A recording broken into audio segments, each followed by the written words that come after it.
আজকে আমি দেখাবো আমার বাগানের সবজিগুলো গাছে। এতদিন অবধি তো গাছের মধ্যে দেখাতে পারিনি। তো দেখো এইখানে এটা হচ্ছে লাউ হয়ে আছে গাছে, আর এইখানে এই যে শশা হয়ে আছে, আর প্রচুর ফুল।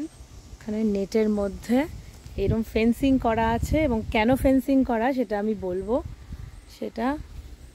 আর এই যে এখানে শিম হয়ে আছে, আমি জানি না দেখতে পাচ্ছ কি না, এই যে শিম হয়ে আছে, অনেক শিমের ফুল প্রচুর, আর শশা অনেক হয়ে আছে। এগুলো সব হচ্ছে দোপাটি ফুল।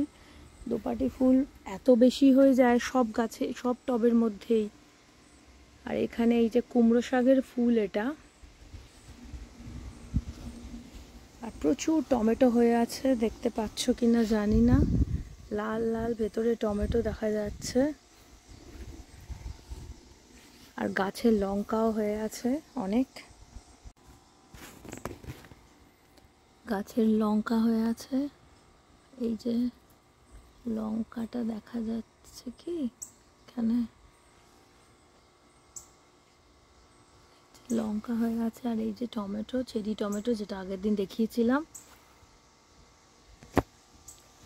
এই যে ভেতরে প্রচুর চেরি টমেটো হয়ে আছে।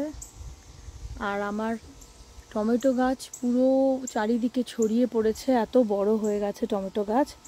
এখানে আমার তুলসী গাছ রয়েছে, দেশের তুলসী গাছ। এগুলো মাটির যেগুলো, সেগুলো শীতকালে মরে যায়, ওগুলো কয়েকটা ঘরে ঢুকিয়ে রাখতে হয় পরের বছরের জন্য।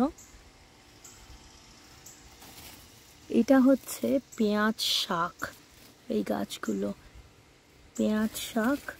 এগুলো নুডলসে বা ফ্রাইড রাইসে দিতে খুব ভালো হয়। এখানে একটা স্কোয়াশ আছে, সেই স্কোয়াশটা এখন দেখাই যাচ্ছে না, তো বড় বড় পাতা হয়ে গেছে কুমড়োর।